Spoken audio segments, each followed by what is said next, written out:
Welcome to these gentle, soothing stories for sleep. I'm so glad you are here. Whether you are preparing to drift off to sleep, relaxing after a long day, or simply seeking a quiet companion, you have come to the right place. Tonight, we will embark on a journey into one of the most intimate and mysterious territories we can ever explore, the world of our own dreams, and the quiet revolution that might occur when we learn to control them. Before we begin, I would love to know where you are listening from tonight, or how your day was. Please leave a gentle comment below. Wherever you are in the world, I hope you are feeling comfortable, relaxed, and ready to explore something truly extraordinary. And if you find these soothing scientific journeys interesting, or even just wonderfully peaceful, please consider liking this video and subscribing to the channel. It helps more souls who are searching for quietude find their way here. Imagine, for a moment, the sensation of falling in a dream. It is a feeling both terrifying and strangely serene, a weightless lurch through an unseen space that seems to have no end. And yet, just before the imagined impact, you find yourself awake, your heart a soft drum against your ribs, the solid presence of your bed, a reassuring anchor in the quiet darkness of your room. This experience, so common to all of us, is a perfect miniature of the dream world itself. Profoundly real in the moment it is happening, yet dissolving like mist upon the first touch of waking consciousness. We spend nearly a third of our lives in this other country, a place with no maps and no clocks, a whispering theatre of the mind where the absurd feels logical and the impossible is a daily occurrence. Here, you might find yourself breathing underwater, the sunlight filtering through a gentle liquid sky, or having a quiet cup of tea with a beloved grandparent who has been gone for years, their presence so solid and comforting that their absence in the waking world feels like the true illusion. The sensory tapestry of a dream is woven from threads of pure contradiction, a landscape where the scent of rain on hot pavement from your childhood street can permeate a golden, futuristic city you have never seen, where the texture of a cat's fur can be felt on a creature with the wings of a dragonfly. It is a realm of pure association, where one scene melts into the next not through the cold logic of cause and effect, but through the warm, invisible currents of emotion and memory. This nightly migration to an inner world is not a random flicker of a resting mind, but a deep and ancient biological rhythm, a carefully choreographed dance that our brains have been performing for eons. As we drift away from the shores of wakefulness, we do not simply fall into a void. Instead, we descend through a series of distinct stages of sleep, each with its own unique purpose and architecture. We begin in the shallows, in the light stages where our thoughts begin to wander and our muscles relax, and from there we drift deeper, into the slow wave sleep that is essential for physical restoration, for the quiet work of repairing the body's tissues and consolidating the day's learning into the great library of our long-term memory. And then, after a period in these silent depths, something remarkable happens. We ascend, not to wakefulness, but into a state that is, in many ways, just as active. This is the fabled fifth stage, known as rapid eye movement sleep, or REM. It is here, in this paradoxical state, that the most vivid and narrative dreams unfold. If you were to observe someone in REM sleep, you would see their eyes darting back and forth beneath their closed lids, as if watching a film that only they can see. If you were to measure their brain activity with an electroencephalogram or an EEG, you would find that their brain is buzzing with electrical signals, a storm of activity nearly identical to that of a person who is wide awake, alert, and engaged with the world. And yet, despite this incredible internal activity, their body lies perfectly still, in a state of profound paralysis. This is a condition known as atonia, and it is a masterful act of self-preservation orchestrated by our own nervous system. A small but powerful region in the brainstem, known as the pons, sends signals down the spinal cord that inhibit our motor neurons, effectively disconnecting the active mind from the sleeping body. This merciful paralysis prevents us from physically acting out our dreams, from leaping out of bed to fly through a window or trying to fight a shadowy monster in the corner of the room. It ensures that the theatre of the mind remains just that, a theatre, a safe space for the most extraordinary stories to be told without endangering the sleeper. We are the audience, the actors, the writers, and the set designers of this nightly production. A deeply personal play where we are intimately involved in every aspect of the story, yet we have no memory of ever having seen the script. It unfolds for us, and through us, a mystery created by the self, for the self. But what if, in this beautiful and bewildering theatre, we could suddenly find that script lying on a dusty stage prop? What if we could pick it up, read the lines before they are spoken, and begin to offer our own stage directions, becoming not just the actor, but finally, the director of our own dreams? Have you ever found yourself in the middle of the most bizarre dream?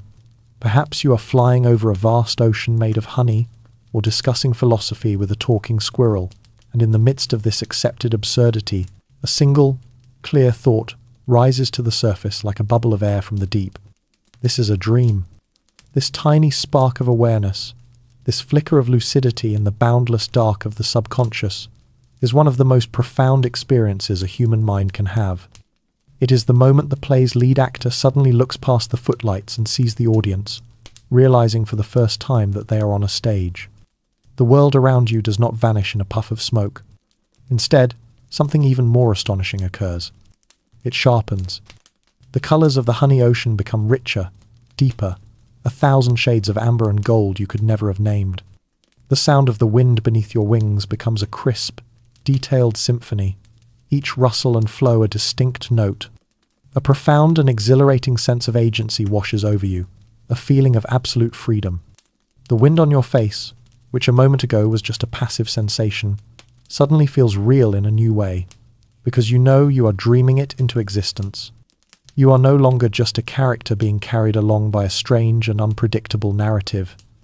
You are a conscious mind dwelling within your own creation, a visitor who has suddenly realized they hold the keys to the city. This transformative moment, this awakening within the dream, is not a mystical event but a neurological one, a measurable shift in the intricate electrical dance happening within our skulls. Modern neuroscience, using tools like functional magnetic resonance imaging, or fMRI, has begun to map the landscape of the dreaming brain, and it has found something remarkable happens during a lucid dream. A specific region of the brain, known as the dorsolateral prefrontal cortex, which is located just behind your forehead, shows a significant increase in activity. This part of our brain is, in many ways, the seat of our higher order consciousness. It is responsible for executive functions like working memory, self-awareness, and deliberate decision-making. When you are awake and you decide what to have for breakfast, or you reflect on your own thoughts and feelings, it is your dorsolateral prefrontal cortex that is leading the charge. Crucially, during a typical, non-lucid REM dream, this area of the brain is relatively quiet, which is precisely why we so readily accept the illogical nature of our dreams. Without our center for self-awareness and critical thought online, we do not question why we can breathe underwater, or why our long-lost pet is suddenly speaking perfect English. But when lucidity is triggered, this region awakens. It comes online while the rest of the brain remains in the dream state, creating a unique and powerful hybrid state of consciousness. It is akin to a sophisticated computer simulation running on its own. And then suddenly, the master programmer awakens within the code, able to see the system's architecture from the inside and begin to consciously manipulate its parameters. This realization is the cornerstone of dream control, and it can be encouraged through simple, gentle practices known as reality tests. Throughout the day, one might get into the habit of asking, "Am I dreaming?" and performing a small test, like trying to push the fingers of one hand through the palm of the other. In the waking world, of course, your hand remains solid, but if you perform this same action habitually, the habit will eventually carry over into your dreams. And in the dream world, a world governed by expectation rather than physics, your fingers will likely drift right through your palm, and in that moment of impossible sensation, that spark of lucidity will ignite, and the dorsolateral prefrontal cortex will flare into life. You will find yourself awake inside the dream, standing on the threshold of a world you can now begin to shape. It is a testament to the brain's incredible capacity for self-reflection, a sign that even in its most mysterious and primal state, it holds the potential for awareness, for choice, for waking up to its own power. But to become the true architect of this inner world, to build castles in the sky and converse with the deepest parts of our own minds, we need more than just the spark of awareness. We need to understand the very building materials that our mind uses to construct these nightly visions. What, after all, are dreams actually made of? Think of a face you have not seen in many years, perhaps a childhood friend or a teacher from a long-forgotten classroom, suddenly appearing in a dream with a startling and perfect clarity. Every line around their eyes, the exact shade of their hair, the sound of their voice, it is all there, rendered with an impossible fidelity from the deep archives of your past. Where did this perfect image come from? Summoned from the quiet mists of time to walk upon the stage of your sleep?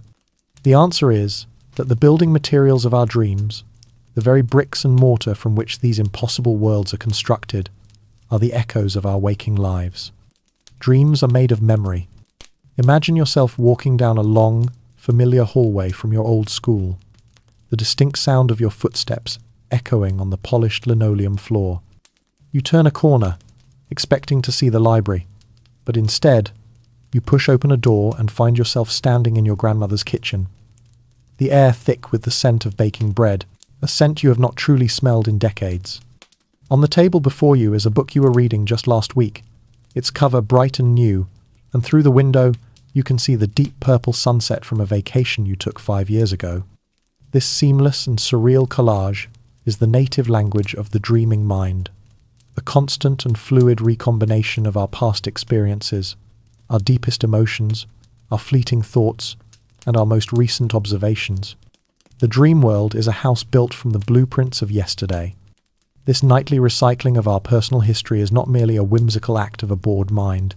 It is the experiential shadow of one of the most critical neurological processes we possess, the consolidation of memory. Tucked deep within the temporal lobes of our brain is a small, seahorse-shaped structure called the hippocampus. You can think of the hippocampus as the brain's short-term memory inbox, a temporary holding area for the experiences of your day. Everything you saw, every conversation you had, every new fact you learned, it all arrives here first, like a collection of notes scribbled on a notepad. But this notepad has limited space, and for these experiences to become a permanent part of who you are, they must be filed away in the vast, long-term archive of the neocortex. This monumental filing task is the work of the night. As we fall into the quiet depths of slow-wave sleep, the hippocampus begins its work, replaying the neural patterns of recent events, like a musician practicing a new piece of music over and over. This repetition strengthens the connections between neurons, etching the memories more permanently into the brain's structure. It is a quiet conversation between the hippocampus and the neocortex, a transfer of information from the temporary inbox to the permanent library. And it is during and around this process, particularly as we enter the REM stage, that these replayed memory fragments are woven into the narratives we experience as dreams. The brain, it seems, does not just file its memories away silently. It tries them on. It plays with them. It stitches them together into stories. This is why our dreams so often contain a mixture of what scientists call day residue, the lingering thoughts and images from the day we have just had, and much older, more emotionally significant memories from our distant past. An important conversation from the afternoon might be the seed, but the dream that grows from it might be set in your childhood home, populated by characters from every chapter of your life. Our dreams are a living mosaic, a testament to the fact that no experience is ever truly lost to us. It is all still there, every face, every room, every feeling, waiting in the quiet archives to be revisited, re-examined, and reimagined in the whispering theatre of the night. If these memories are the bricks, so carefully stored and selected each night, then what is the strange and wondrous mortar that holds them together in such beautiful, bizarre, and gravity-defying structures? What is it that gives our dreams their uniquely fluid and illogical character, their intensely emotional and often bizarre quality that evaporates so quickly upon waking? How can a dream shift from a peaceful conversation with a friend to a frantic chase through a forest of clocks with no sense of transition, no moment of surprise, only a seamless acceptance of the new and surreal reality? This distinctive signature of the dream state, its very essence, can be understood not just through the memories it uses, but through the remarkable and very different chemical environment in which the dreaming brain operates. Imagine the waking brain as a well-lit office, managed by a team of vigilant chemicals that keep our thoughts logical, our attention focused, and our connection to the outside world stable and clear. The dreaming brain, by contrast, is more like a painter's studio at midnight, lit by candles, where the rules of logic are relaxed and the chemicals of pure imagination are free to mix and flow in new and unpredictable ways. The entire feeling and texture of our inner world is transformed by this nightly shift in our brain's internal chemistry. During the active, world-building state of REM sleep, the levels of our key neurotransmitters, the chemical messengers that allow our brain cells to communicate, undergo a dramatic and consequential rearrangement. The first and most crucial change is that the brain is flooded with a neurotransmitter called acetylcholine. In our waking life, acetylcholine is vital for attention, learning, and activating our muscles. In the dreaming brain, it acts as a powerful fuel, driving the high levels of activity in the cortex and the hippocampus, creating the vivid, complex imagery and the strong narrative threads of our dreams. It is the acetylcholine that helps to activate the stored memories and stitch them together into the stories we experience. It is the engine of the dream, the chemical that says go, create, imagine.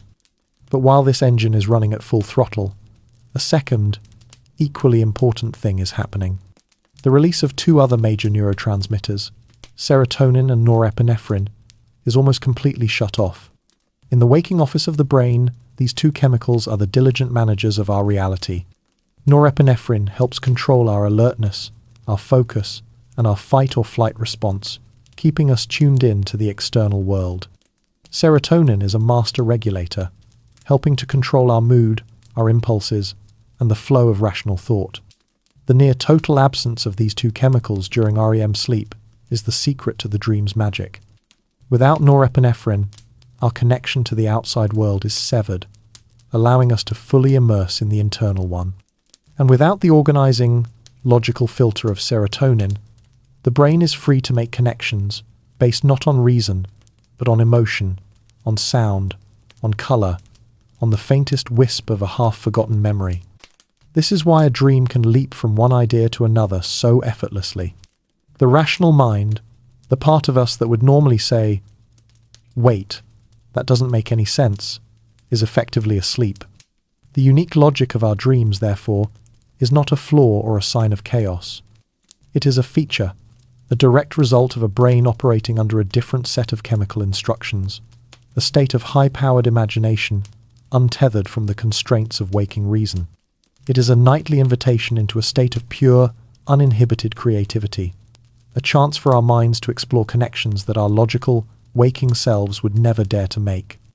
And with this intimate understanding of the mind's unique chemistry, with the knowledge of the very substances that give dreams their shape and flow, perhaps we can begin to assemble a toolkit, a set of gentle instruments designed not to fight against this beautiful, flowing logic, but to work with it, to start consciously shaping the world that arises from this magical, midnight chemistry.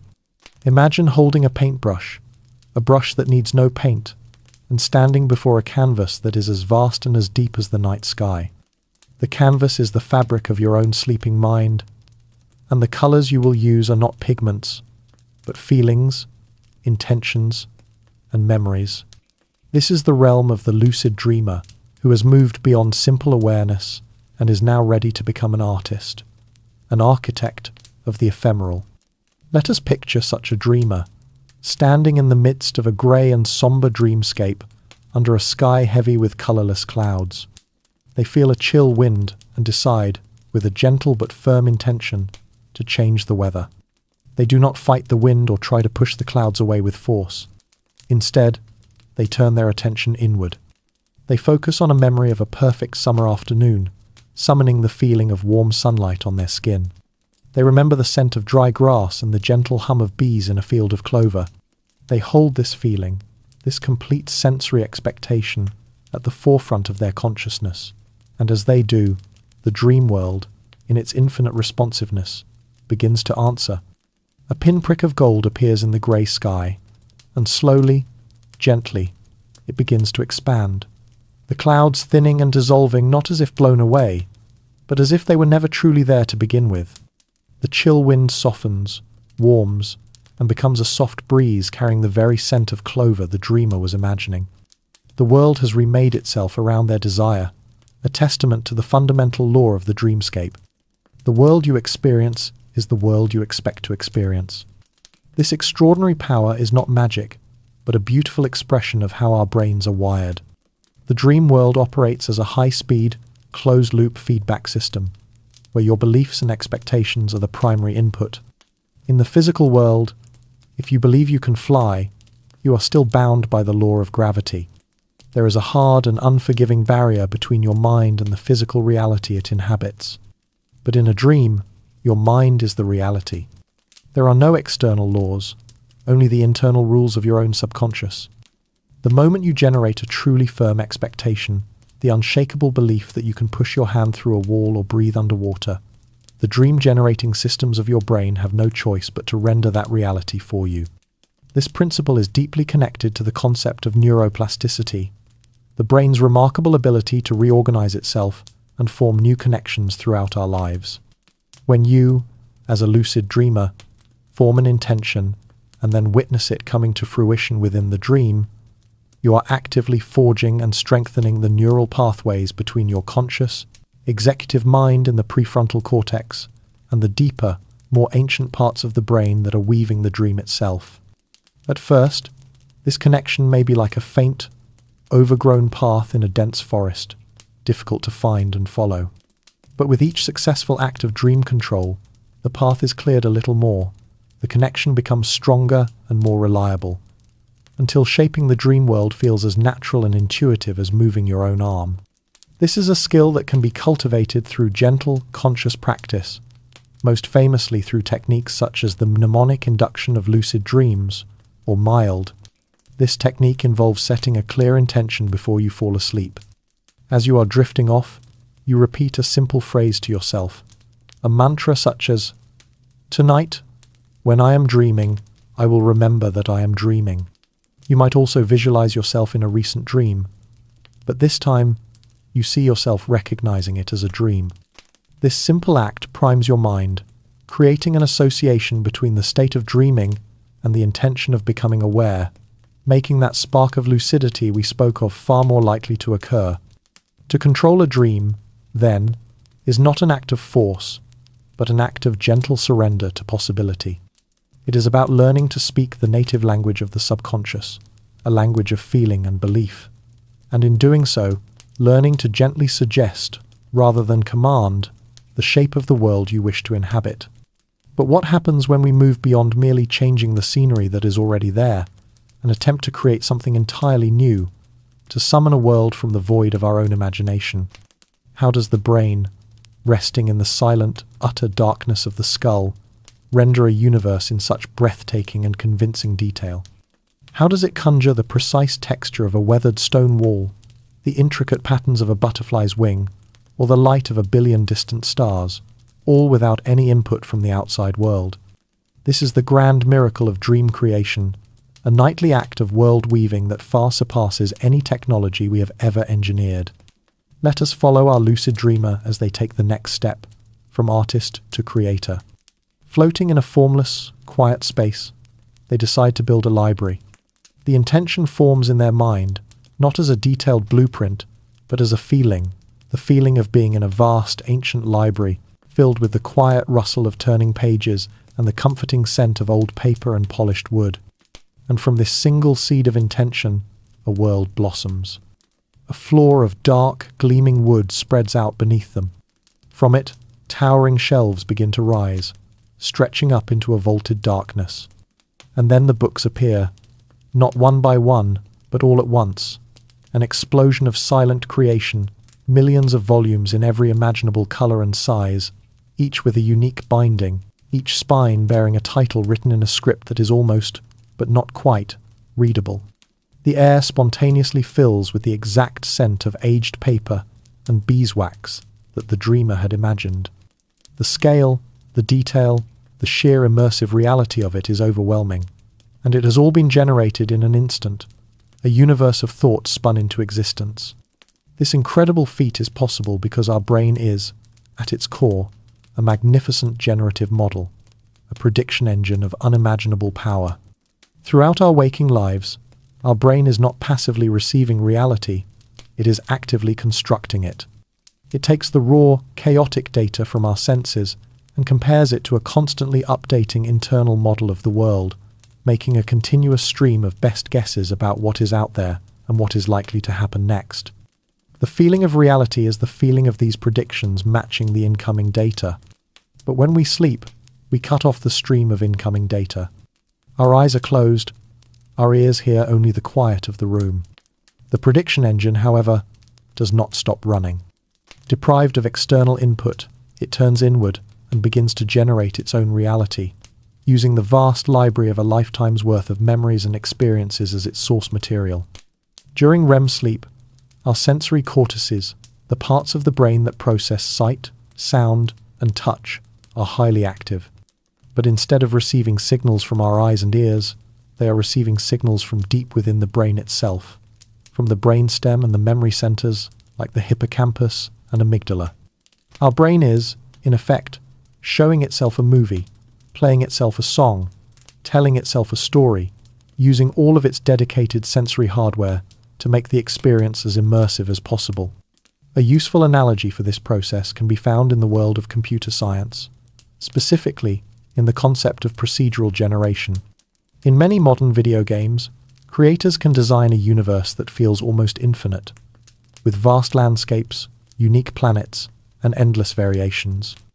They do this not by handcrafting every single mountain and tree, but by creating a set of rules and algorithms that the computer then uses to generate the world spontaneously. The brain does something profoundly similar. It has a lifetime of rules about what a library looks like, what a forest feels like, how water behaves. When we dream, it runs these rules to generate a complex, detailed, and consistent world on the fly, without needing to consciously design or place every single object within it. Every single night, our mind reminds us that it is the most powerful virtual reality generator in existence, a piece of biological technology capable of crafting worlds more intricate and emotionally resonant than anything we have yet learned to build.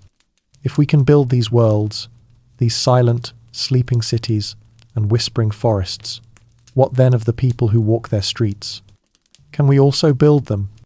You are walking through one of your self-made cities, the streets quiet under the light of a moon you have painted into the sky, and you meet a stranger.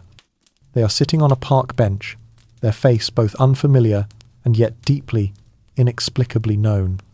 You sit down beside them, and in the strange, unhurried time of the dream, you begin to talk.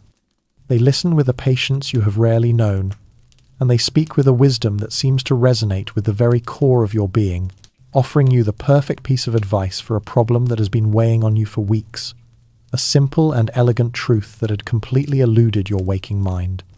In that moment, the dream character feels entirely separate, a distinct and autonomous being. But when you wake, the profound question lingers in the quiet air of your room. Who were you really talking to? The answer is that the characters who populate our dreams, from the fleeting, background figures in a crowd to the wise and mysterious strangers who offer us life-altering counsel, are all messengers from the hidden country of the self. They are projections of our own psyche, fragments of our own personality given form and voice. From the perspective of depth psychology, particularly the work of Carl Jung, dream characters are personifications of the vast, untapped potentials and the hidden dynamics of our own unconscious minds. Jung proposed that humanity shares a collective unconscious, a reservoir of innate models of people, behaviors, and personalities that he called archetypes. These are the universal templates for figures like the hero, the mother, the trickster, and the sage, characters that appear in the myths and legends of every culture throughout history, because they represent fundamental aspects of the human experience. When we dream, our minds can dip into this ancient well of symbolism, clothing our own personal fears, hopes, and wisdom in the guise of these powerful archetypal figures. The wise old man or woman who offers you guidance in a dream might be the personification of your own intuition, your own accumulated wisdom that you have not yet consciously accessed. This is the sage archetype. A mischievous and unpredictable character who disrupts your dream and breaks all the rules could be your inner trickster, a part of you that yearns for more freedom and spontaneity. And perhaps most powerfully, we might encounter our shadow self, a figure that personifies all the parts of ourselves that we have repressed, denied, or are simply unaware of. It is the container for our insecurities, our secret desires, our unexpressed anger. In a typical dream, we might run from this figure, but in a lucid dream, we have the extraordinary opportunity to turn and face it, to have a conversation. This act of conscious engagement is a form of the most profound self-therapy. To ask a dream character representing your fear what it truly wants, or to ask a figure of anger what it needs to feel heard, is to open a direct line of communication with the deepest, most hidden parts of your own mind, bypassing the diligent censors of your waking ego. It is a chance to integrate these lost pieces of yourself, to understand your own motivations and heal old wounds in a space of perfect safety and honesty. Every person we meet in the winding streets of our dreams is a mirror, sometimes clear and sometimes distorted, but always reflecting a part of our own hidden face. In their eyes, if we are brave enough to truly look, we can find the pieces of ourselves we never even knew were missing.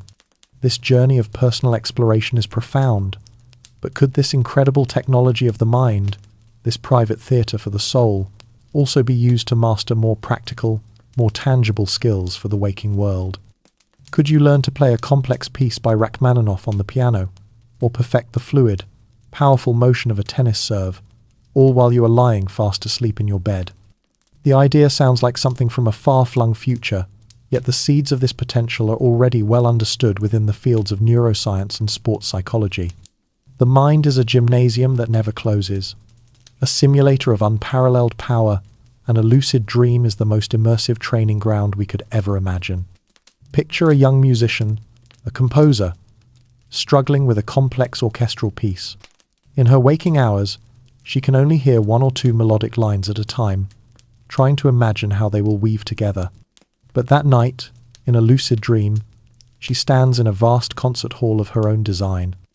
She raises her hands, and an orchestra of her own making begins to play.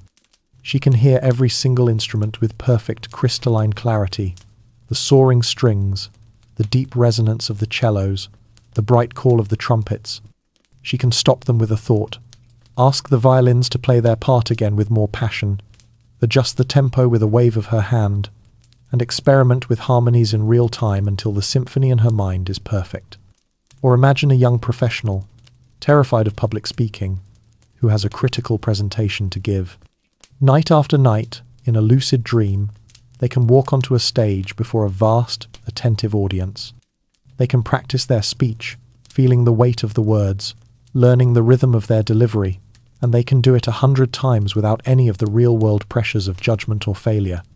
With each dream rehearsal, their confidence grows, the words flowing more and more naturally, until the idea of speaking in front of a real crowd no longer feels terrifying, but familiar. The scientific basis for this remarkable potential lies in a simple but profound truth. What we call muscle memory is a complete misnomer. Memories are not stored in our muscles, they are stored in our brain. The fluid, unconscious grace of a professional athlete or a master pianist is the result of incredibly strong and efficient neural pathways built within the brain's motor cortex, the cerebellum, and other regions responsible for movement. These pathways are the detailed programs that tell the muscles what to do. And crucially, scientific studies have repeatedly shown that the act of vividly imagining a physical movement activates these very same neural pathways in almost the exact same way as physically performing it. This is the principle of mental rehearsal, used by elite athletes and performers the world over. They close their eyes and mentally run through their performance, strengthening the neural blueprint for that skill. A lucid dream is simply the most advanced, high-fidelity, and fully immersive form of mental rehearsal possible.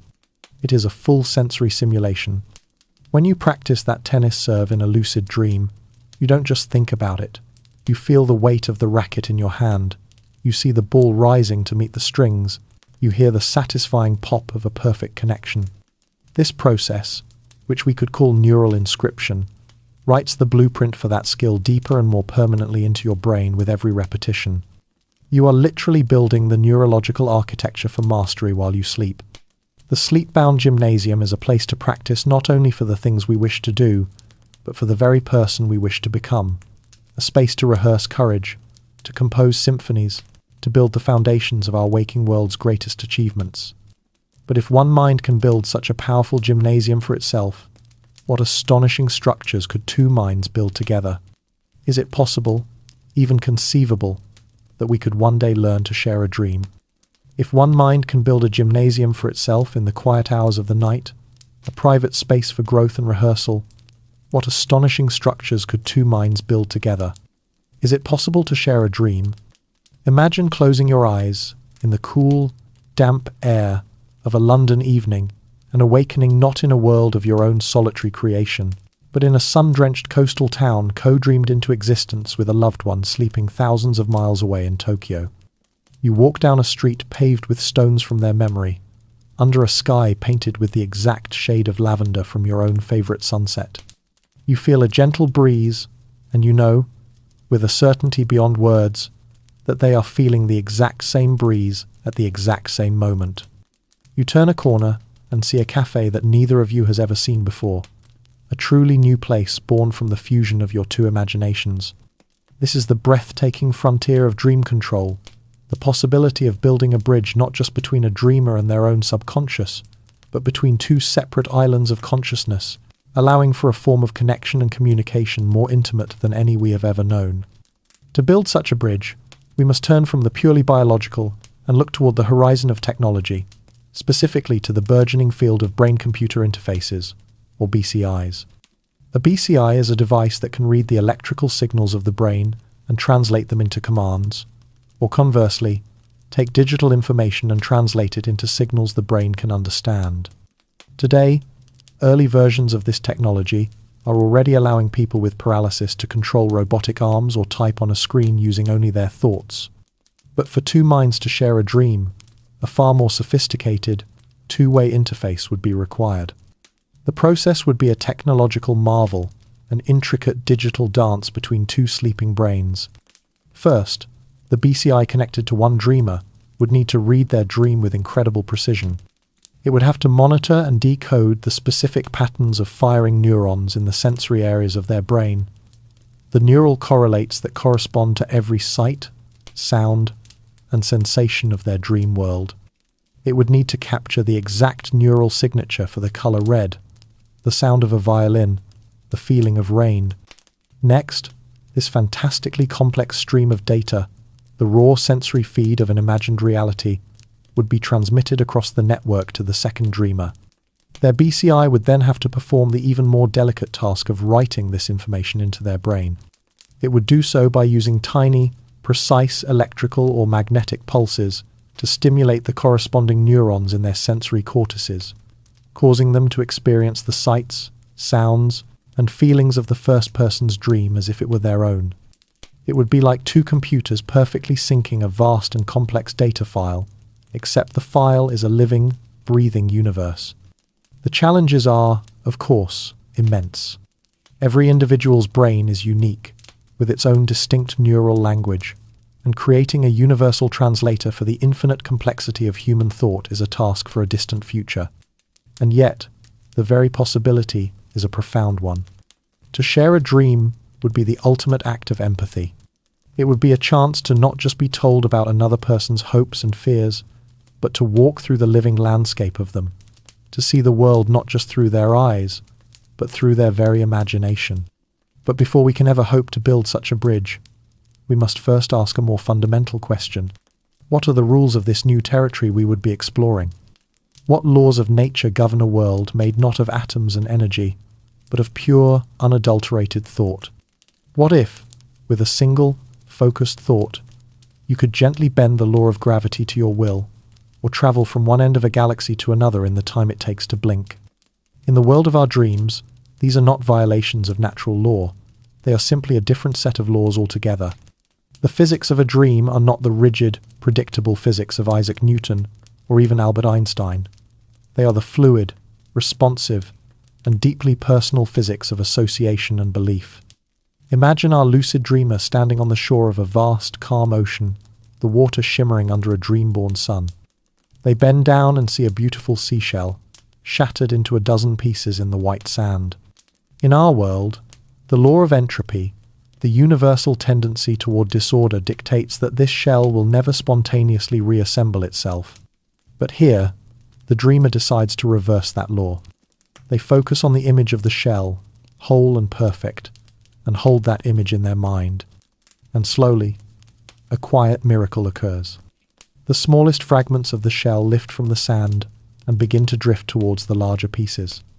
With a silent grace, the shell reassembles itself, the jagged edges sealing together without a seam, until it rests on the sand, whole and perfect once more, gleaming in the light of a sun that shines only for them. This is the true nature of the dream world. It is best understood not as a physical place, but as a closed information system, a universe constructed entirely of consciousness. As such, its fundamental rules are born from the mind itself. Cause and effect, the bedrock of our physical reality, are replaced by narrative and emotional expectation. A door opens, not because a physical force is applied to it, but because you expect it to open, and what lies behind it is not a pre-existing room, but whatever your mind imagines should be there next. We can use the language of our own world's physics as a beautiful set of metaphors to understand this inner cosmos. The strange elasticity of dream time, for instance, where a few minutes of REM sleep can feel like an epic, hours-long adventure, can be seen as a psychological version of Einstein's theory of relativity. His theory showed that time is not absolute, but can stretch and shrink depending on gravity and velocity. In a dream, time is also relative, stretching and shrinking according to the emotional intensity and narrative complexity of the experience. Because our very perception of time is a neurological construct, and that construct becomes wonderfully pliable when we sleep. Furthermore, we can borrow a concept from the strange world of quantum mechanics. The idea of superposition. In the quantum realm, a particle can exist in multiple states at once until it is measured or observed. So too in a dream. A box on a table might be both empty and full of treasure until you decide to open it. A path in a forest might lead to both your childhood home and a mysterious castle, existing in a state of pure potential until your expectation observes it and collapses it into a single reality. In our dreams, we are the quiet gods of our own pocket universe. We are given the power to write and to rewrite its most fundamental laws with the gentle force of our own intention. It is the ultimate playground for the imagination, a sanctuary from the often unyielding and impersonal laws of the waking world, a place where the only limit to what is possible is the limit of what we are able to believe. And yet, with the power to create and control such a perfect and personal universe, we are inevitably led to a profound and unsettling question. What then is the nature of reality itself? If a dream can be controlled to the point where it feels completely, utterly, and indistinguishably real, woven with the sights, sounds, and sensations of our waking life, then how can you be absolutely certain that you are not, in fact, dreaming at this very moment? This is not a frivolous question, but one of the oldest and most profound inquiries in all of human philosophy, a gentle crack in the foundation of what we call reality. To truly feel the weight of this question, imagine the peculiar experience of a false awakening. You are in a dream, and you dream that you wake up. You feel the familiar weight of your blanket, the soft texture of your pillow against your cheek. You hear the distant sound of morning birdsong through your window. You swing your legs out of bed, your feet touching the cool wood of the floor, and you begin your morning routine. You brush your teeth, the taste of mint, sharp and real. You make coffee, the rich aroma filling the kitchen. Everything is exactly as it should be, a perfect replica of reality. And then, in the middle of taking a sip of that wonderfully real coffee, you truly wake up, your heart giving a gentle lurch as you find yourself back in your bed, the morning sun not yet risen, the scent of coffee just a fading ghost in your mind. That moment of disorientation, that feeling of the world doubling over on itself, is a powerful reminder that our sense of what is real is a fragile and subjective thing, a judgment made by the mind, not a quality inherent in the world itself. More than 2,000 years ago, the Greek philosopher Plato explored this very dilemma in his famous allegory of the cave. He asked us to imagine prisoners who have been chained their entire lives inside a dark cave, facing a blank wall. Behind them, a fire burns, and people walk back and forth, casting shadows of themselves and the objects they carry onto the wall that the prisoners see. For these prisoners, who know nothing else, the flickering shadows are not representations of reality. They are reality. They would name them, study their movements, and believe the world of shadows to be the entire universe. If one of the prisoners were to be freed and dragged out into the blinding light of the sun, they would at first be in pain, unable to see the true objects, the trees, the animals, the people that had been casting the shadows. But as their eyes adjusted, they would realize that everything they had ever known was just a pale imitation of a much richer, truer reality. For Plato, our waking life is like the world of shadows on the cave wall. We perceive the world through our limited senses, mistaking the appearance of things for their true essence. The power to control our dreams, to step into a world constructed purely of thought and awareness, could be seen as a first step out of that cave. It reveals that the reality we take for granted is just one possible version, one set of consistent rules that our brain has learned to accept. This idea echoes in the modern thought experiment of the simulation hypothesis, which posits that our reality could be an incredibly advanced computer simulation. The underlying philosophical point is the same. Our sense of realness is simply our brain's validation of a consistent stream of sensory information that adheres to a predictable set of rules. A perfectly controlled dream, a world that unfailingly obeys its own internal logic and provides a rich, consistent sensory experience, could in theory feel just as real, or even more real, than the world we wake up to. The feeling of reality is not external. It is an internal verdict delivered by our own consciousness. Perhaps then, the line between the dreaming world and the waking world is not a firm, stone wall, but a permeable membrane, a soft veil of perception that we might one day learn to gently pass through. But if that line truly begins to blur, could one choose to spend more and more time on the other side? What are the quiet dangers of a world that can be made more perfect than our own? If you could build a world without pain, without loss, without failure or limitation, a world where you are always loved, always successful, always at peace, would you ever choose to leave? This is the ancient, cautionary song of the lotus eaters, the mythical islanders who ate a fruit that plunged them into a state of peaceful apathy, content to forget their homes and their journeys in a haze of placid bliss. The power of total dream control presents us with a modern version of this seductive fruit, a paradise of our own making from which we might never wish to return. Imagine a person whose waking life is filled with the quiet disappointments and struggles we all face. A difficult job, a lonely apartment, a feeling of falling short of their own potential. The world outside their window can seem grey, demanding, and unforgiving. But at night, they have learned to become the architect of their own reality. They close their eyes and step into a world bathed in a golden light, a world where they are a celebrated artist, a beloved friend, a fearless explorer. Here, every project succeeds, every relationship is perfect, every landscape is breathtakingly beautiful.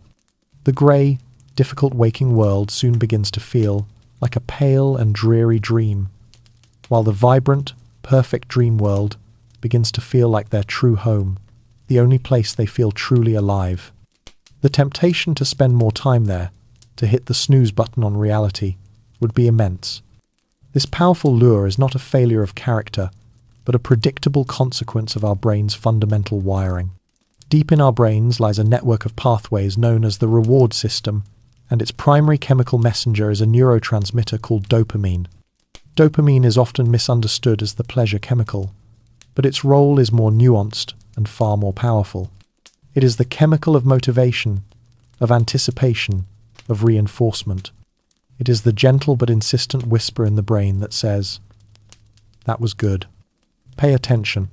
Remember it. Do it again." When we achieve a goal, eat a delicious meal, or experience something wonderful, our brain releases a little burst of dopamine, which makes us feel good and teaches us to repeat the behaviors that led to that outcome. A perfectly controlled dream, however, has the potential to become what is known as a supernormal stimulus. It can provide a direct and effortless pathway to this dopamine release, on a scale that the real world, with all its friction and uncertainty, can rarely match. Why spend months struggling to learn the violin when you can be a virtuoso in your dream tonight? Why risk the heartache of a real relationship when you can dream up a perfect partner who will never disappoint you? This creates the very real danger of a profound psychological dependency, a dream addiction, where the motivation to engage with the messy, difficult, but ultimately meaningful challenges of real life begins to wither away. It is a futuristic echo of a grim thought experiment known as wireheading, based on real experiments from the past. Scientists found that a rat with an electrode implanted in the pleasure center of its brain would learn to press a lever to receive a jolt of stimulation. It would continue to press that lever over and over, ignoring food, water, and its own survival, until it perished from exhaustion and starvation. The direct artificial reward was so powerful that it overrode every single one of its natural, life-sustaining instincts. A cage made of pure happiness, of effortless perfection, is still a cage. True growth, true meaning, and perhaps even true joy may require the very imperfections, the friction, and the bittersweet struggles that reality provides. The danger, however, is not just for the isolated individual who chooses to retreat. What would happen to an entire society, to our shared world, if its members could access a shared, artificial, and perfect paradise whenever they chose? The danger of a perfect artificial paradise is not just for the individual soul who might choose to retreat there. What would happen to our shared world, to the very fabric of our society, if its members could access such a place on a mass scale? The consequences would ripple outward, reshaping our culture and our economy in ways we are only just beginning to imagine. Imagine a future where experiences themselves, rather than physical goods, become the most valuable and sought-after commodity. And imagine that these experiences, breathtaking adventures, profound moments of learning, comforting, nostalgic journeys can be designed, packaged, bought, and sold to be consumed while you are asleep. This is the birth of the dream economy, a marketplace for the soul. In the glowing cityscapes of this future, you might see advertisements not for cars or perfumes, but for bespoke dream packages. A corporation might sell you a week-long luxury vacation to the rings of Saturn for the price of a cup of coffee, all experienced in a single night of sleep. Another company might offer a skill acquisition package, promising fluency in a new language or proficiency in a musical instrument through immersive, dream-based learning. The new celebrities of this world would be the dream architects, the one-ironauts, a gifted class of programmers, artists, and psychologists who could weave worlds with the skill of a master filmmaker and the insight of a poet. The emergence of such a market would fundamentally change our relationship with time and labor. Just as the Industrial Revolution turned our waking hours into a quantifiable resource to be sold, a dream economy could turn our sleeping hours into a new frontier for commerce. Perhaps you could choose to subscribe to a premium, ad-free dream service, ensuring your nights are filled with enriching, beautiful, and private experiences. But perhaps, for those who cannot afford such a luxury, there would be ad-supported dreams.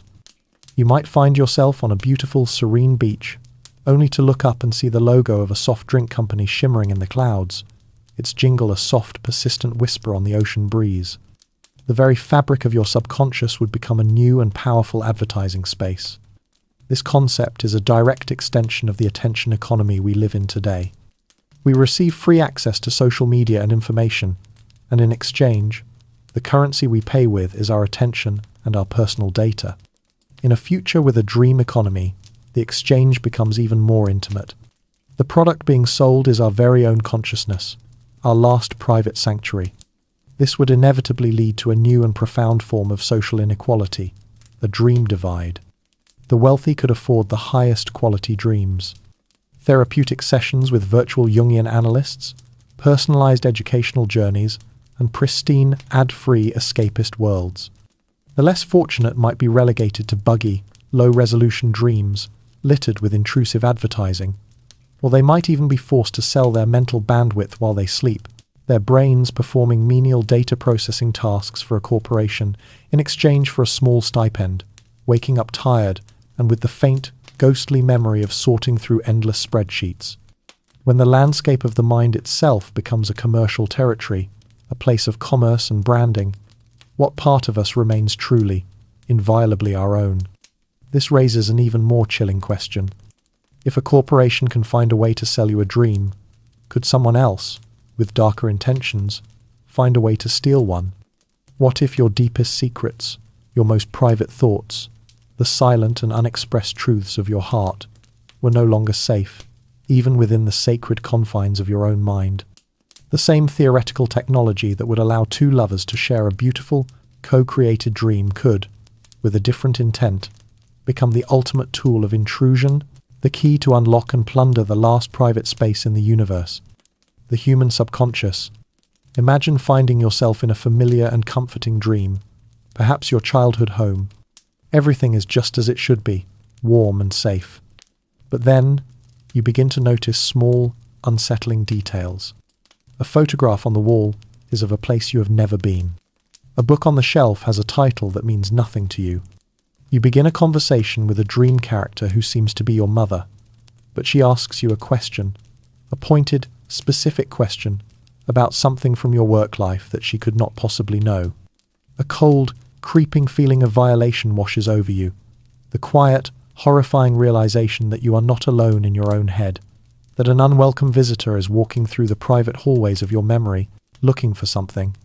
This is the profound ethical nightmare of non-consensual dream entry, of dream hacking. The same brain-computer interface that could build a bridge for empathy could just as easily become a tool for espionage, surveillance, and coercion. One can easily imagine how various institutions might seek to justify its use. Law enforcement agencies might argue for the necessity of scanning a suspect's dreams, searching for clues or confessions buried in the subconscious. Courts might one day be asked to consider dream recordings as evidence, to verify the truth of a witness's testimony by peering into their unfiltered mind. But this would shatter the very foundations of our principles of justice and privacy. Our right to remain silent would become meaningless if our dreams could be forced to speak for us. The presumption of innocence would be impossible to maintain when the strange, symbolic, and often irrational theatre of our minds could be presented as literal evidence of our guilt. A dream is not a factual recording of events. It is a collage of fear, desire, and memory, and to treat it as anything else would be a profound injustice. This threat demands that we consider a new and essential human right for the future, the right to mental privacy or cognitive liberty. It is the simple but absolute principle that our own thoughts, our own feelings, our own internal worlds belong to us and to us alone. It is the right to have a space within ourselves that is free from external monitoring, manipulation, or intrusion. This is perhaps the most fundamental right of all, for it is the bedrock upon which our individuality, our freedom of thought, and our very sense of self are built. If we are not sovereign within our own minds, then we are not truly free in any meaningful way. The final frontier of privacy is not on our phones or in our homes, but behind our own eyes, in the silent, invisible world of our own consciousness. And protecting that sacred space may be the greatest and most important challenge of a dream-enabled future. Perhaps the ultimate solution, however, lies not in the external world of laws and technology, but in the internal world of our own biology. Could the brain itself, in its infinite adaptability, learn to evolve and navigate this strange new reality? Perhaps the solution to the great ethical dilemmas of a dream-enabled future, the ultimate defense against intrusion and the ultimate guide against the lure of escapism, lies not in our laws or our technology, but within the quiet, adaptive genius of our own biology. Our brains are not fixed, static objects, handed to us at birth like a finished sculpture. They are more like living forests, constantly, silently changing, adapting, and remolding themselves in response to every experience, every thought, every skill we practice. This magnificent, lifelong capacity for change is called neuroplasticity, and it is the key to understanding how we might not just use the power of dream control, but be fundamentally transformed by it. Imagine the neural network of your brain as a vast, dense woodland, with billions of trees representing your neurons. Between these trees, there are trillions of potential pathways, like faint animal trails through the undergrowth. When you learn something new or perform an action for the first time, like becoming lucid in a dream, it is like walking one of these faint trails. It is difficult, and you have to move slowly and with great intention. But if you walk that same path again the next day, and the day after that, the trail becomes clearer, the undergrowth is pushed back, and the journey becomes easier. This is neuroplasticity in action. At the microscopic, cellular level, this process of path clearing is known as long-term potentiation, or LTP. It is a beautiful and elegant mechanism that serves as the physical basis for all learning and memory. The principle is simple. When one neuron repeatedly sends a signal to another, the connection, the synapse, between them becomes stronger and more efficient. The more they communicate, the better they get at communicating. There is a famous saying in neuroscience that elegantly summarizes this. Neurons that fire together, wire together. Every time you practice a piano scale, the neurons responsible for that sequence of finger movements fire together, and the pathway between them strengthens. Every time you recall a fond memory, the network of cells that holds that memory activates in unison, wiring it more deeply into the fabric of who you are. The sustained and intentional practice of lucid dreaming would be a powerful driver of this process. Each time a dreamer becomes aware, each time they consciously choose to change the dreamscape or interact with a dream character, they are forging and strengthening a monumental pathway in the forest of their mind. The pathway between the conscious, willful self in the prefrontal cortex and the deep, ancient, dream-weaving centers of the brain. Over time, this repeated activation would physically change the structure of the dreamer's brain. The connections would become thicker, faster, more reliable. We would be, in a very real sense, consciously participating in the evolution of our own minds, building a permanent bridge between the waking self and the dreaming self. The power to control our dreams, then, is not just a tool that we pick up and put down. It is a discipline that, through the gentle but persistent force of neuroplasticity, reshapes the very tool that is doing the dreaming. We become what we practice. We become what we dream. And as the very architecture of our brains begins to change in this profound way, how will our definition of consciousness itself begin to shift and expand? We tend to think of consciousness as a single, steady flame, a state of being that is either on when we are awake or off when we are asleep. But what if it is less like a simple flame and more like a vast and complex symphony, with many different instruments and movements, each with its own unique beauty and purpose? Our normal waking state is just one of these movements, a familiar and useful melody, but far from the only one the orchestra can play.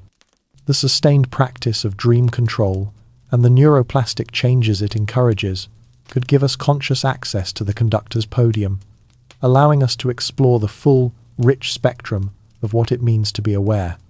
Imagine a state of being that is neither waking nor sleeping, but a sublime fusion of both. A state where the sharp, analytical clarity of your waking mind coexists with the wild, associative, and uninhibited freedom of your dreaming mind. You could hold a complex scientific equation in your thoughts, while simultaneously seeing it blossom into a beautiful, evolving, geometric form, allowing you to perceive its symmetries and relationships in a way that linear thought never could. You could feel a deep and difficult emotion, like grief, but instead of being overwhelmed by it, you could also walk through the symbolic landscape it generates, understanding its roots and its needs with a profound and gentle compassion. Science has already given us a language to describe the different movements of this symphony. The various states of consciousness are characterized by distinct patterns of brainwave activity, the rhythmic electrical pulses generated by our firing neurons. When you are awake, alert, and focused on the world, your brain is humming with the fast, busy rhythm of beta waves. As you relax and close your eyes, your brain waves slow into the gentle, meditative rhythm of alpha waves. From there, as you drift towards sleep, you enter the dreamy, deeply creative state of theta waves. the very threshold of the subconscious, where ideas and images begin to flow freely. And in the deepest, most restorative sleep, your brain is dominated by the slow, powerful, rolling waves of delta. A lucid dream is already a naturally occurring hybrid state, a neurological marvel. It often involves the re-emergence of higher frequency brainwaves, like gamma waves associated with intense focus and insight, within the underlying dream state of REM sleep. It is a blending of the symphony's different sections.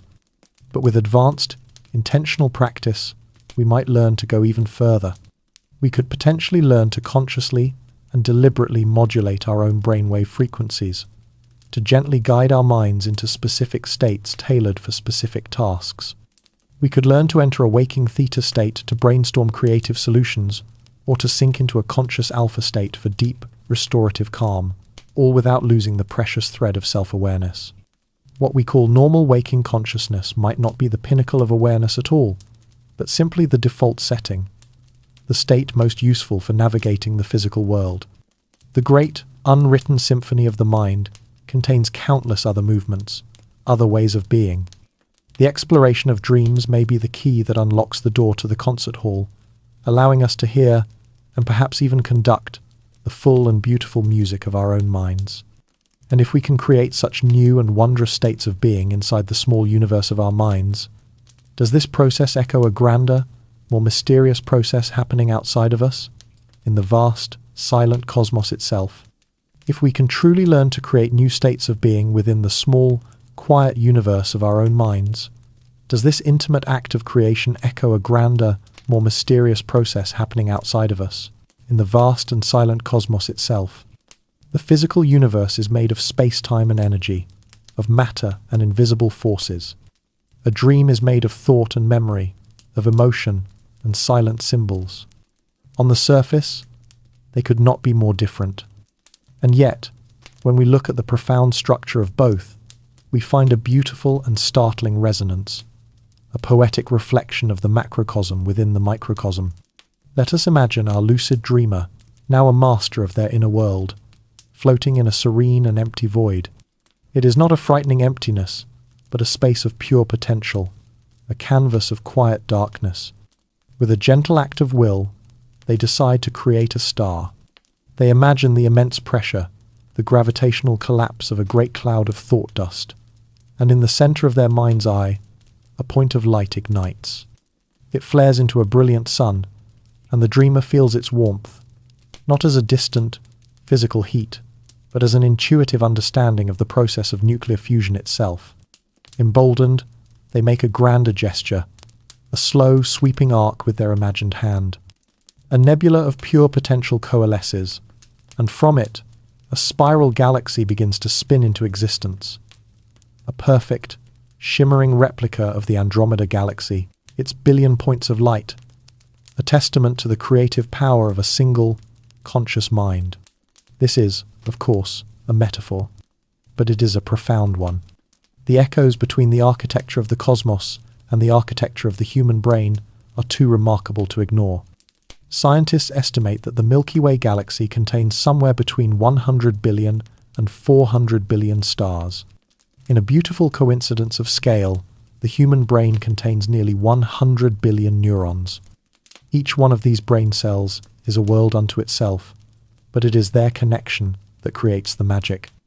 A typical neuron can form thousands of connections with its neighbors, creating a network of pathways so dense and complex that the number of possible connections in a single brain is greater than the number of atoms in the known universe. This vast, intricate web, this connectome, is strikingly similar to the way our universe is structured on the largest of scales, where galaxies are not scattered randomly through space, but are organized into great filaments and clusters, a cosmic web bound together by the invisible threads of gravity and dark matter. We can even see a parallel in their origins. Our universe, as the theory goes, began with the Big Bang, a moment when all of space and time erupted from a single point of infinite density. A vivid dream often has a similar genesis. It emerges from the singularity of the unconscious, a formless state of pure potential, and in an instant, it expands into a complex, structured world, complete with its own characters, landscapes, and laws of nature. It is a spontaneous and breathtaking emergence of order and complexity from the quiet chaos of the mind. To look inward, then, into the depths of our own consciousness, is in a way to gaze upon a reflection of the cosmos. We are each a universe unto ourselves, containing stars of memory, galaxies of ideas, and the silent, invisible forces of emotion that bind it all together into the beautiful, ever-changing whole that is us. But if we are indeed universes, what happens when the night ends? What happens when we wake up? Where do all of these magnificent, self-made worlds go? Have you ever tried, in those first few hazy moments of morning, to desperately hold on to the fading edges of a beautiful dream, only to feel it slip through the grasp of your memory like fine, dry sand? You can remember the feeling, a sense of warmth or joy, but the intricate details, the face of the person you were speaking to, the name of the city you were exploring, it all dissolves, leaving you with a faint and bittersweet ache of a beautiful world that has been lost. This nightly act of dissolution, the gentle collapse of our inner universes, is as natural and as necessary as their creation. Let us return to our lucid dreamer, resting in the quiet splendor of a magnificent palace they have built from shimmering crystal and pure light. They have mastered this world, but they can feel the gentle, insistent pull of the waking world, the first faint hints of the morning sun. Instead of fighting it, instead of trying to cling to their creation, they simply watch. With a deep and peaceful acceptance, they witness the end of their world. The impossibly tall crystal spires begin to lose their sharp, geometric precision, their edges softening and blurring. The light that shone from within the walls begins to dim, the vibrant colors fading to a soft, uniform grey. The intricate music that had been playing in the grand hall muffles, slows, and then fades into silence. The entire, glorious structure becomes translucent, ghost-like, a memory of a palace, until it finally dissolves completely back into the formless, gentle mist from which it was born. This beautiful and poignant experience is the subjective, emotional counterpart to a concrete neurochemical process. The act of waking up is not like flipping a switch, but like a tide of chemistry slowly washing through the brain, changing its entire environment. As your sleep cycle ends, your brainstem, a region that acts as a master regulator for alertness, begins its work. It signals for the release of the very neurotransmitters that were suppressed during the dream, norepinephrine and serotonin. This rising tide of waking chemistry flows throughout the brain, and it has two profound effects. Firstly, it brings your rational, externally focused mind back online, reactivating the full power of your prefrontal cortex. You begin to become aware of the real world again, the feeling of your blankets, the temperature of the room, the sounds from outside. Secondly, this chemical tide actively suppresses the acetylcholine-driven REM state. It breaks down the fragile, temporary neural connections that were firing together to create the vivid, immersive reality of the dream. The dream world does not go anywhere. Rather, the neural coalition that was sustaining it is gently disbanded. This process of dissolution is absolutely vital. It is what allows our brains to draw a firm line between our memories of things that happened in the dream world and our memories of things that happened in the real world. Without it, our lives would become a hopeless and confusing blend of fantasy and reality. The dream is not destroyed, but its constituent parts, the memories, the emotions, the symbols, are refiled into the great library of the mind, ready to be used again another night. The profound beauty of a dream, much like the beauty of a sunset or a cherished piece of music, lies precisely in its transience. Its value comes not from its permanence, but from the gift of the experience itself, a fleeting world that is all the more precious because we know it cannot last. So, after this long and wondrous journey, from the first faint spark of lucidity to the creation and dissolution of entire universes, what is the ultimate purpose of this incredible power? So after this long and wondrous journey, a journey that has taken us from the first faint spark of lucidity in the sleeping mind to the creation and dissolution of entire, self-made universes, we arrive at the most important question of all. What is the ultimate purpose of this incredible power? The answer, perhaps, is beautifully simple. The true goal of learning to control our dreams is not to escape our lives, but to learn how to more fully and more beautifully inhabit them.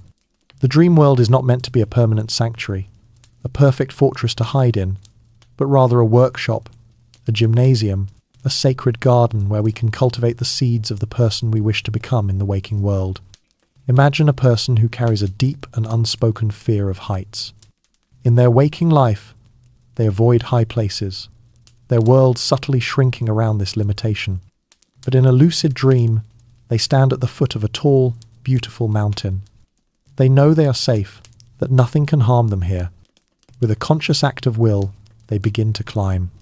They feel the phantom strain in their legs, the imagined wind on their face, and yes, they feel the fear. But they also feel a deeper sense of their own courage, and they continue to climb until they are standing on the summit, looking out over a breathtaking world of their own creation. The next morning, they wake up, and the memory of the dream mountain is there, but more importantly, the feeling of the courage they discovered within themselves remains, a warm and steady presence. The sunlight filtering through their real window seems a little brighter, the scent of their morning coffee a little richer. The dream has not replaced their reality, but has enriched it. This process of carrying the lessons of the night into the light of day is known as integration, and it is the bridge that makes dream control a truly transformative practice. The insights we gain, the solutions we discover, and the emotional growth we achieve in the lucid state are not meant to stay locked away in our sleeping minds. Through conscious, waking efforts like dream journaling, where we write down our experiences upon waking, we can analyze their symbols and reflect on their meaning, bringing the wisdom of the subconscious into the light of the conscious mind. This practice is rooted, once again, in the profound reality of neuroplasticity. The courage that our dreamer practiced while climbing their dream mountain physically strengthened the neural circuits for courage in their brain. The pathways in their amygdala that once fired in fear are gently rewritten by the experience of overcoming that fear, even in a simulation. The dream, in this sense, becomes the most powerful and personalized form of therapy, a safe and controlled environment where we can face our traumas, rehearse difficult conversations, and practice new ways of being. A lucid dream is a laboratory for the self, a place where the creative, associative mind can find elegant solutions to problems that have stumped our linear, waking logic. A scientist might dream of a new molecular structure. An artist might compose a new melody. The key is to build the bridge, to carry these fragile gifts across the divide of waking so they can be integrated into our lives. The dream world and the waking world are not two opposing kingdoms. They are two beautiful and interconnected landscapes of a single, unified mind. The true art, the ultimate purpose of this journey, is to learn how to build a gentle path between them, allowing the waters of wisdom, creativity, and healing to flow freely in both directions. And so, we arrive back where we started, in the quiet darkness, on the soft edge of sleep. What is the final, deepest truth of this whispering theatre? After all this talk of control, of becoming the architect, the director, and the god of our own inner worlds, what of the profound and simple beauty in the dream that simply happens to us? What of the grace of surrender? We began this journey by exploring the mystery of the nightly plays our minds create for us without our knowledge or consent, and it is to that beautiful mystery that we must, in the end, return. For all the incredible power that lucid dreaming offers, there is an equal and opposite power in letting go, in allowing the deep, ancient wisdom of our unconscious to speak to us in its own strange and symbolic language. Imagine the gentle, profound comfort of a simple, uncontrolled dream. There is no intention, no goal, just the feeling of being carried along by a soft and mysterious current. You find yourself walking through a meadow you have never seen before, the grass a shade of impossible, luminous green. You are having a quiet, rambling, and deeply comforting conversation with a beloved pet from your childhood, and in the flawless logic of the dream, their ability to speak is the most natural thing in the world.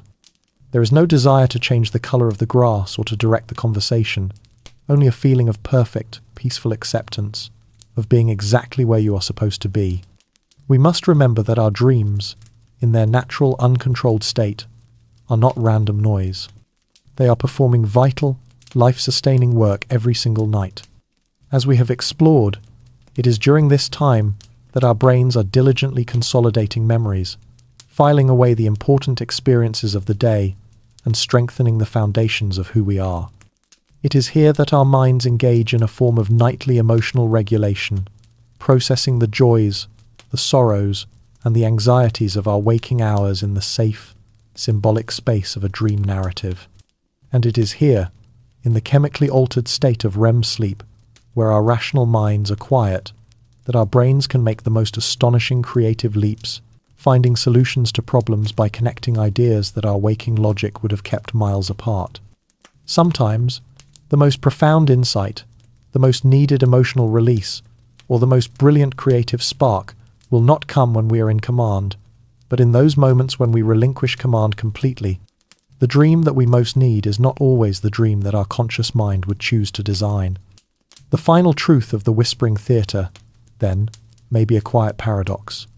The ultimate wisdom lies in knowing when to be the architect and when to simply be the audience.